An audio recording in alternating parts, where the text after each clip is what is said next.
พระเจ้าชองบ่มีล่ะสิเฮ็ดจังไดบาดนี่สิเมื่อพุ่นบ่หรือว่าสิอยู่พี่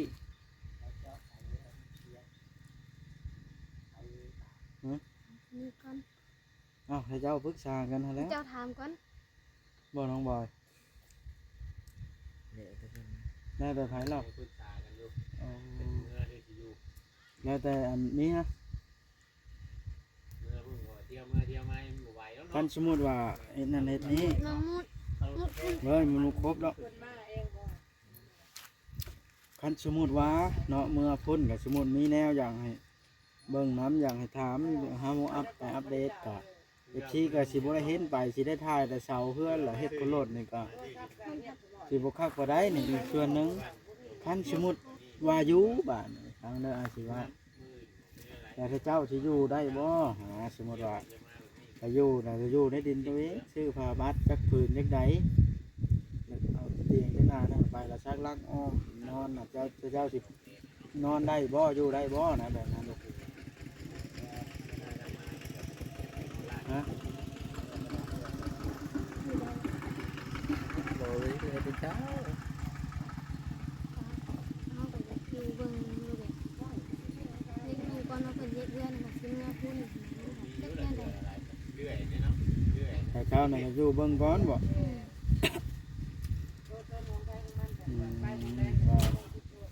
ตั้งบอนใดเฮ็ดแนวใดเนาะก็ทางง่ายคุยกันกับเบาลีในเช้านี้กับมันแนวนี้ตั้งแต่ละย่านบ่มีเงินค่ารถให้เจ้าบัดเมื่อบัดเฮิงไปเงินให้เจ้าสิเบิดก่อน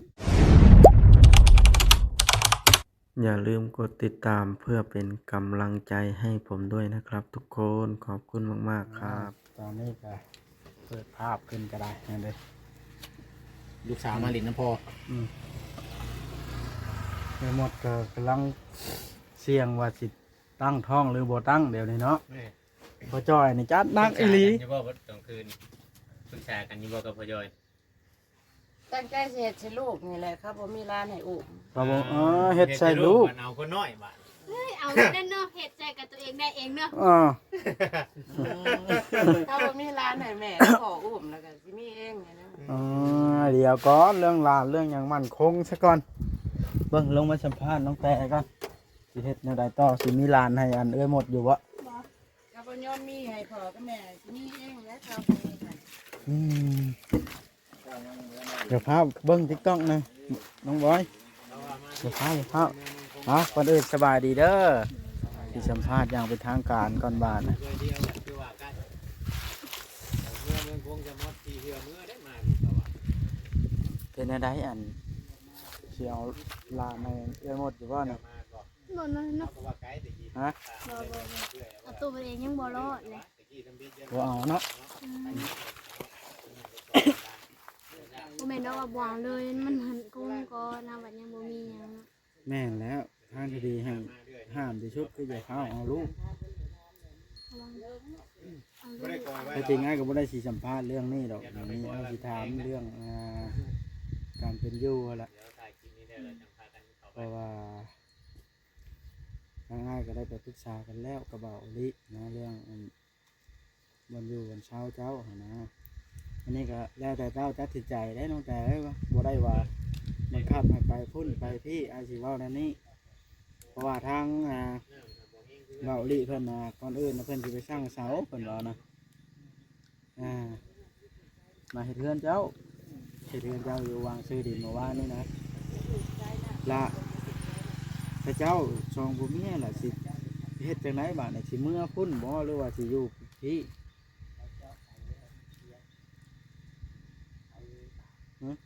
มีก่อน อ้าวให้เจ้าปรึกษากันหั่นแหล้ว เจ้าถามก่อน บ่น้องบอย เดี๋ยวจะเป็น แล้วแต่ไผเล่า ปรึกษากันอยู่ อ๋อ เป็นเมื่อที่สิอยู่ แล้วแต่อันนี้นะ เมื่อเพิ่งว่าเที่ยวเมื่อเที่ยวมาบ่ไหวแล้ว คัน เนาะ สมมุติว่าเฮ็ดนั่นเฮ็ดนี้ น้องมุด เฮ้ยมันครบแล้ว เพิ่นมาเองบ่ คันสมมุติว่าเนาะเมื่อพุ่นก็สมมุติมีแนวอย่างให้เบิ่งน้ำอย่างให้ถามหาโมอัปไปอัปเดตก็FCก็สิบ่ได้เห็นไปสิได้ถ่ายแต่เสาเฮือนแล้วเฮ็ดคนโลดนี่ก็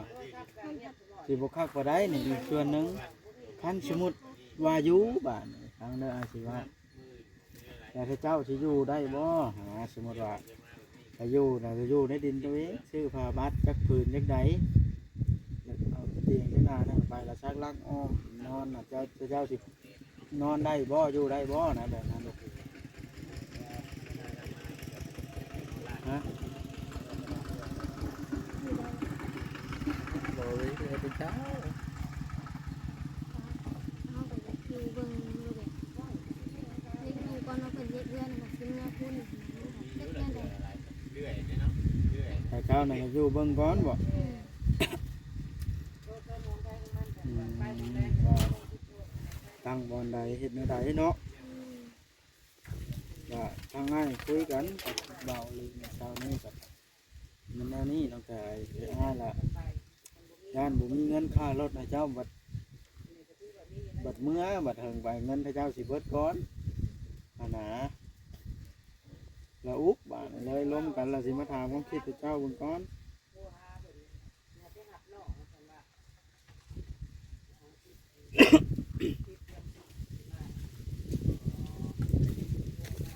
เดี๋ยวจังแนวเฮ็ดได้เนาะ ครับอยู่แต่เบอร์เนาะมันเอามาต้องซื้อกินแล้วเนาะแม่นสิเป็นรักเป็นแหล่งนะเรื่องที่จานที่เขาหนักผมใช่ เมื่อเนาะเมื่อวันผัวเนาะเมื่อใดบาดน่ะ เดือนตามที่ก็มี มื้อแรกเสีย เราอยากอยู่ภาคเมืองจำทิดหนึ่งก่อนก็ได้หาแบบมีผู้ใหญ่ครับเปิดเรือเนาะ ก็ทางผู้ใหญ่เพิ่นก็ว่าอยากให้หาไปเล่นน้ำเบาเตียงซะก่อนนะเพิ่นว่านะแล้วมาอื่นละดีบ่ดีละให้สิโทรเบิ่งว่าเตียงกันนะอยู่เรือนน่ะสิพาเจ้าไปเล่นก่อนว่าโทรมานี่เราบ่ฮับแต่ว่าทางคนในบ้านก็ว่าเราบ่อยู่บ่เตียง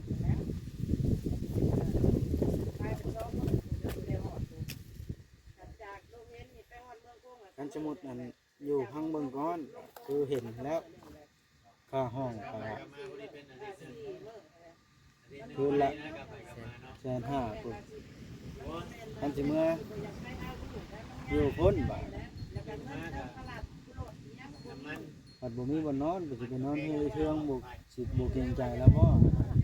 เจอไปเจอมาคน เทืองบ่ได้อยู่บ่อ้าวยังอยู่บ่ได้แล้วบัดนี้ เราอยู่ในบ้านโทรหา เจ้า เลย กลับไปกับไม้ร้านปลาด้วย อ๋อ กับพอละมัน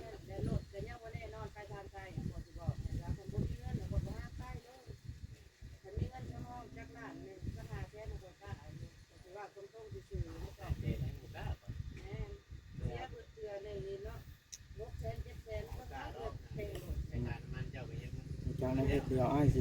ลมกระเบาลิอีกเทื่อนึงเรื่องนี้ก็ได้นั่นเทื่อก็ทำบ่ได้ก็สิให้เมื่อมื้ออื่นนี้ก่อนเงินสิเบิดก่อนเนาะเพราะว่าเงินเบิดก่อนแล้วมันสิชุดลงคึดว่าเงินชวน70,000นั่นน่ะสต็อปไว้แล้วได้แต่น่าเข้าใจอยู่เนาะไว้ชื่อเครื่องเฮ็ดเฮือนโดยเฉพาะ ประมาณ บ่ได้ชื่อแนวอื่น ใจพากันเฮ็ดนี่ก็เขาคิดไว้นะประมาณ4 ชื่อเฮ็ดเฮือนค่าสร้างแม่นั่นนึงหั่นน่ะจักสิได้ชำใดเนาะน้องแปร อืม ได้ชำใดก็เอาบ่หรือว่าได้แต่เพิ่น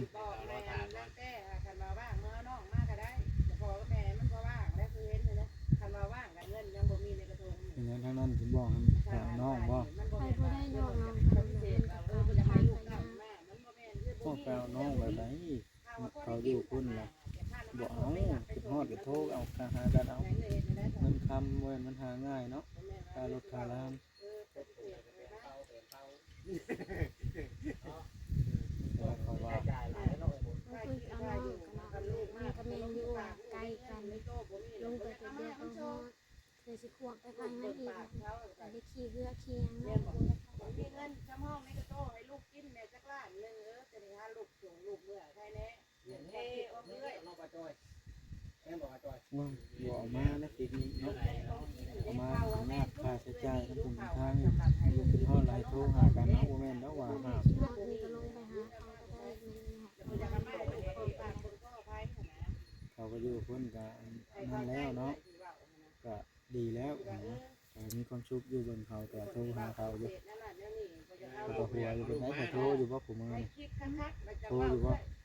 มีกระเป๋าโทรมาเลยนำ ว่าในไหนอยู่เฮายังบ่ได้เว้าหยังอยู่ ความหมายมันจะมีแต่ว่าเอื้อบ่อยากเอาลูกมาช่วงนี้มันบ่มีเงิน ปรึกษากันเนาะบ่เห็นอะไรก็แต่ว่าคันสิอยู่พี่สมมุติว่าอยู่พี่บ่ต้องรู้มันได้สมมุติมีงานหยังเขาเฮ็ดก็ไปนํเขาอยู่เขาสามเดือนแล้วก็สมมุติว่าวันนั้นได้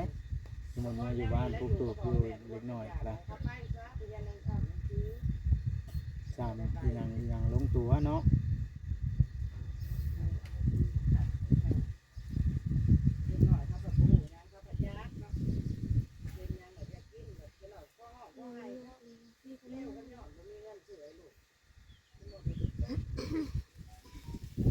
ใจเนาะเมื่อมานี่ก็เที่ยวละวานนี่ได้เสียบ่วานนี่ได้ขี่น้ำเพิ่นซื่อ ไปเติมน้ำมัน จำจ้างเขารถเก่าแล้วแต่น้ำมันขี่มาน้ำเขาเติมน้ำมันช่วยเขาเนาะวานบริเวณขี่รถโดยสารรถนั้นรถเฮ็ดร้อยบ่ได้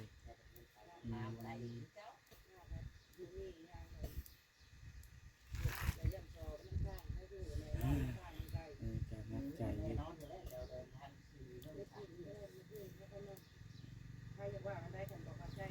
พอจอยแม่มดก็รับสั่งให้เอาลูกมันเนาะสั่งเอาลูกมาให้เราบ่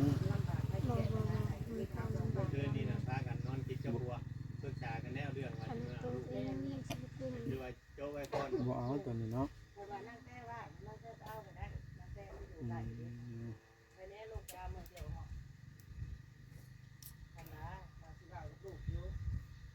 จังหน่อยแหละคุณเจ้าก็คุยกันเฮาสิไป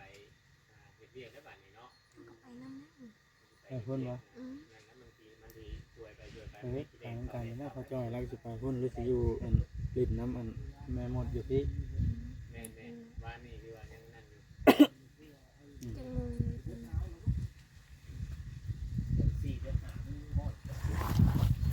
ง11 โมงแล้วเนาะ ไปบ่อีก ฮะ ไปแล้วว่ะ ไปพุ่นนะเอ้าก็ไปแล้วบ่ไปให้ได้สิได้เฮ็ด ไป พอจอยได้ใช่น่ะ ไปน้ำกันเบิดอยู่แล้วไปช่วยเฮ็ดแล้วได้มีไปชื่อขนมให้ลูก พอจอยพร้อมไอ้ปอนพร้อม ทั้งเรามาได้แต่ปัดลงทานลงแล้วพอลงทานแล้วแล้ว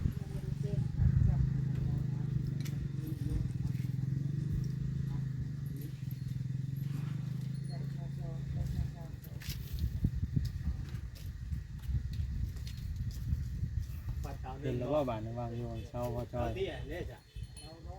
อยู่แล้ว ตาตัวจุ่มได้ทางวัด อยู่ที่แล้ว ในทางเอ็นโ น้ำให้ใส่หน้ารับกาสิ ทางเข้านั่นแหละ น้ำ เข้า เพิ่นอยู่ที่แล้ว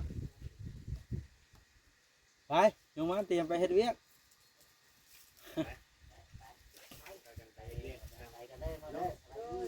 น้องแต่นี่อยู่พี่ก่อนก็ได้อยู่น้ำแม่พี่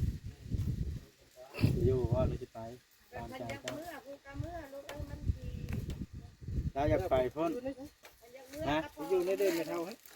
ก็อยู่ตามห่มอยู่แถวนั้นแหละ ที่ว่าอย่างเนาะเราพูดนั้นนี้บางอยู่บางยังไหนไปอยู่ในสายไปขึ้นไปนอนที่เทิงปุ๊บจะห่อนเนี่ยบ่ ใช้ไอปอนนะจ๊ะเอาได้ไหมเดี๋ยวไปตามพ่อจอยเชิงให้พ่อจอยเอาตีครัวยังไงนะ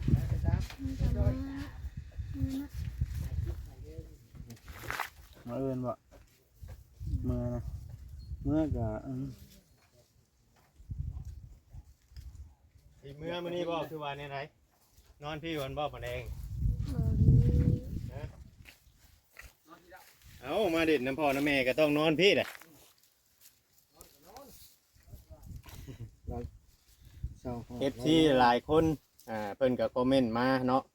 บัดเวลาอันชุมายเขาไปถ่ายนั่นคือว่าบ่เห็นอยากเว้าอยากหยังว่ะบ่ได้เงินน่ะพัวเราอีกละอีนว่ะไปเห็นเงินวัดอันนั้นเอาบ่เวียงเว้าตรงๆได้นี่น่ะ ก็แจ้งตะเวนบ่เวียงนะ ฮะ ก็แจ้งแค่นะ มัน คนเฮามันต้องมีแนวคิดใจมันจังบ่ว่าเนาะบ่แม่นว่าเฮ็ด ผิดบ่ผิดก็มันต้องอันนั้นได้ต้องให้ฮู้จักเห็น YouTube หรือว่าหลายๆคนเข้าไปเฮาต้องฮู้จักแบบว่านั่นเฮาสิไปแสดงแบบบ่นั่นบ่ได้มันมีท่าทีข ขอ อง ง ยังน่ะ นั่นเพิ่นเบิ่งมันเพิ่นการเบิ่งคลิปนี่เพิ่นบ่ได้เบิ่งช่องเดียวเพิ่นเบิ่งเบิดกูช่องภายท้ายเพิ่นก็เบิ่ง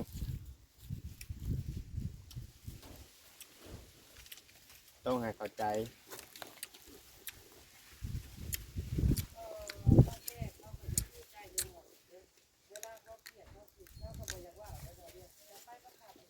บ่แม่นว่าเฮาบังคับเลยหมุนเด้ยอันนี้เฮาเว้าความจริงแบบให้นั่นไหน เขาว่าอันบอกความจริงให้ฟังบางเทอมที่เพิ่นก็ให้สอนแต่ถ้าสอนน่ะบ่ฟังแหละ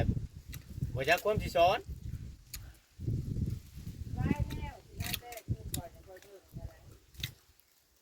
คือแบบไร เป็นผู้หญิงแม่บอกไอ้หมดเป็นผู้หญิงคือกันเนาะ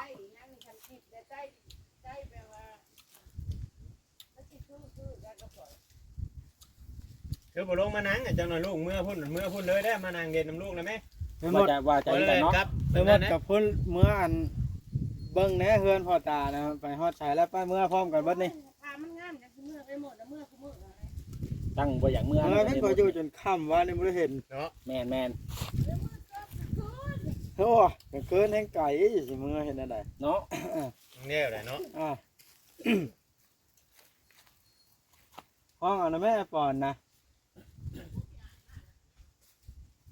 แต่ว่ามาอันเยี่ยมพ่อเยี่ยมแม่แล้วว่าอันต้องนอนอยู่มื้อนี้มันบ่ได้มีเวลาล้มกันเด้ของแน่ตอนเว้นมันได้เฮ็ดเวียกเนาะ มาเบิ่งว่าเพิ่นอยู่เพิ่นเศร้าซื่อ มาเบิ่งบนเพิ่นอยู่เพิ่นเช้าซื่อเอาแล้วมันก็บ่ได้ล้มกันแหละ ย่านว่าพอบ่มีอยู่เช้าบ่จึงมานะ จะบ่ ว่าจังไดนี่บ่ต้องแต่ก็หมายจังมาเห็นบ่ดูมันเช้าบัดนี้เห็นบ่ดูมันเช้าอยากเมื่อแล้วเดี๋ยวนี้นะบ่ได้อยากอยู่ต่อแล้ว แล้วก็ถ้าเมื่อพร้อมกันตอนแรงพุ่นล่ะเนาะน้องแกกินมันอยู่บนชอเลย เสียงตู้ผมไป นี่หวังก่อน เดี๋ยวจะขึ้นไปเหยียบฮะยื้อเอากระเทิงรถฮะเมื่อกี้นี่ข่อยชวนกินมาบ่กินเอาแจ้วไว้ล่ะเมื่อกี้นี่ บ่ได้อยากแจ้วนะจะกินมะม่วงละล่านี่กินม่วงอ้างน้องแกนี่ให้ละอย่างน้ำนี่ กินรถเด้อกินรถเด้อกินอ่างนะเว้ย อ้างอย่างน้ำน้ำลายเหยจุกเจ้า บ่ เอาไปชัวเนาะมันได้ยกโจก มันครบเลยจับไปทุกทีมันบ่ได้เคยดึง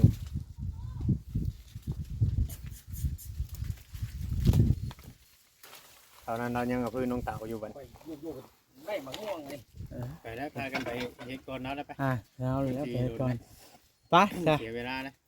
เกินชาเล้งน้ำพ่อจ้อยเป็นบางส่วนพอรถชาเล้งมาพ่อจ้อยไม่แต่จะขี่หรือไม่บอกเลยจะขี่รถชาเล้งน้ำพ่อจ้อย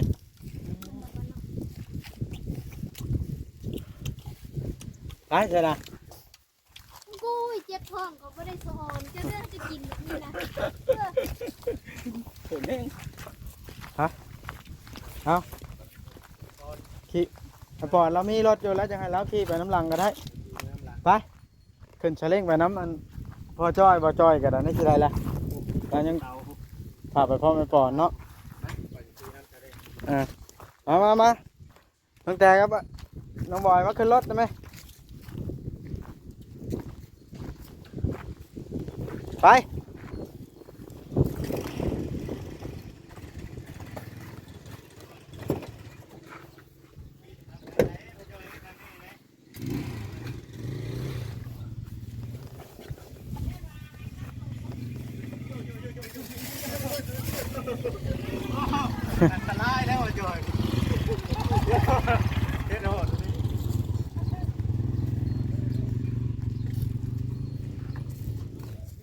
เชิญ มาเซิร์นกัดเซิร์นเลย เชิญขึ้นเพิ่นแล้วเอ้าเพิ่นนั้นเอายางม่วงขึ้นรถกันปิดควันห้ามปิดควันได้ในรถนะ ก่อนน้านี่คือกินญี่ปุ่นมาเห็นเนี่ยเนาะ พี่น้องเลย ยังบ่ได้เว้ากันพอดสองความทำจากเมื่ออะไร บ่แม่นว่าอย่างเมื่อเราเพิ่นไปเฮ็ดเวียกนี่ได้จ้ะ นำไปเว้าอยู่บนรถ มาได้ไหม นำไปเว้าอยู่บนเฮ็ดเวียกรถบัดนี้ ใครเอามาช่วยยับเข้าไปนั่งไว้เห็นไหม ปจอชาแนลเมื่อเฮ็ดตอนบ่ายก็นั้นแล้วแหละนี่ โอ้แล้ว ใช่ตัวเรียน ไปก้อนละ กินอีกสองมาไปยังเลยของแม่งมามันก็แจโหลดไหนหรอก มันเข้า โม มา เมนต์บอกนี่นะ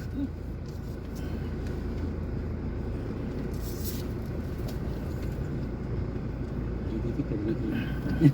ฮะ วิธีหลด เห็นได้ตั้งแต่คือบอนอยู่กับพรน้ำไม่หมดสะก่อนหมดจังในว่าวน้ำลาวปะอ่า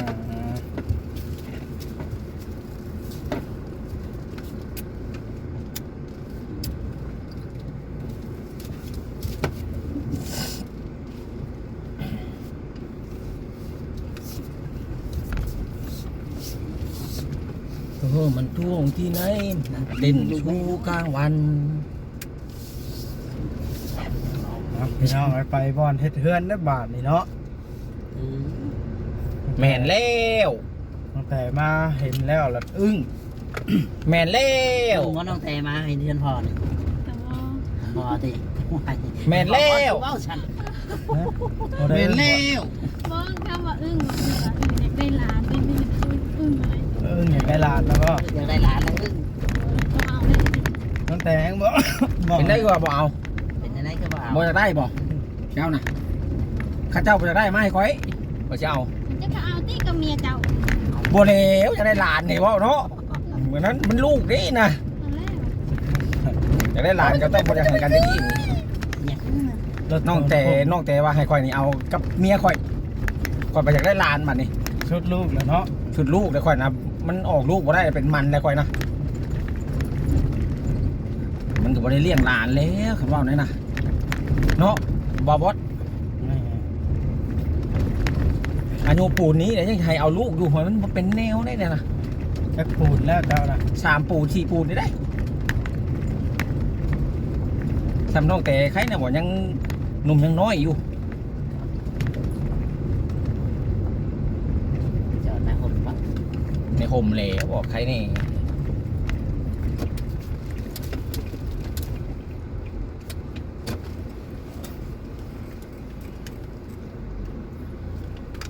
อ๋อเลยวิทย์อยู่บ่ล่ะเอาไปอีก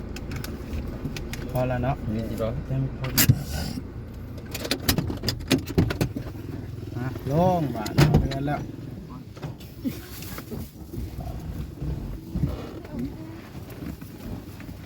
พี่น้องไปนอนแล้วบาทบ๊ายบาย